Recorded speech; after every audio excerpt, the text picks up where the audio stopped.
That's what it says.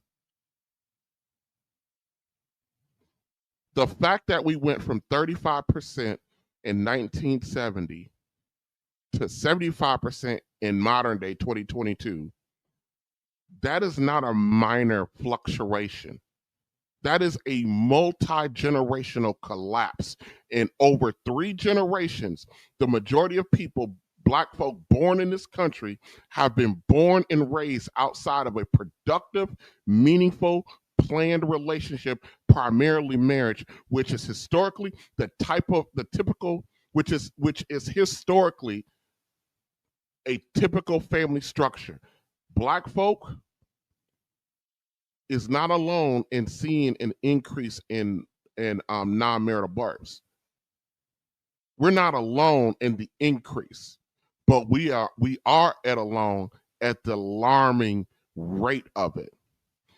Despite the fact that we're not the only ones seeing the increase, when you look at our next counterparts that we like to talk about all the time, which is the white folk, white families in 2022, their out of marriage birth rate is 30%.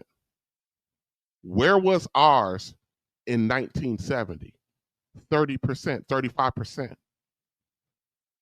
We're looking at the Trump administration and their policies, and we're looking at them and we're going to war. Black folk, I'm talking about, we're going to war with Trump's policies, the elimination of DIY, the elimination of useless degrees as a profession. All of this stuff that the Trump administration is doing, they're doing it because these white men, they know what's next after 35%, after 30%.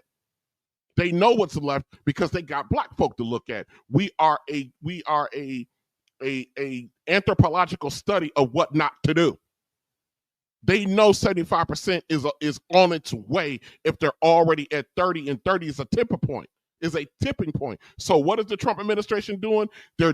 Every one of their policies, if you sit back and look at them, every one of their policies is aimed to bankrupt white women and stop them from doing what Black women are doing, and to try to force them back into some kind of cooperative structure with their men.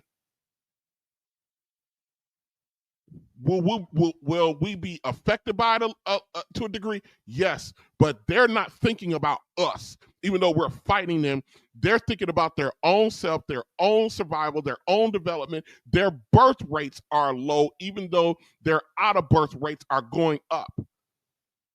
They're worried about extinction. So all of these policies that we're out here in the front lines for, they're doing it to try to get their women back in line before their 30% turns into 75%. And they got the institutional structure to do so.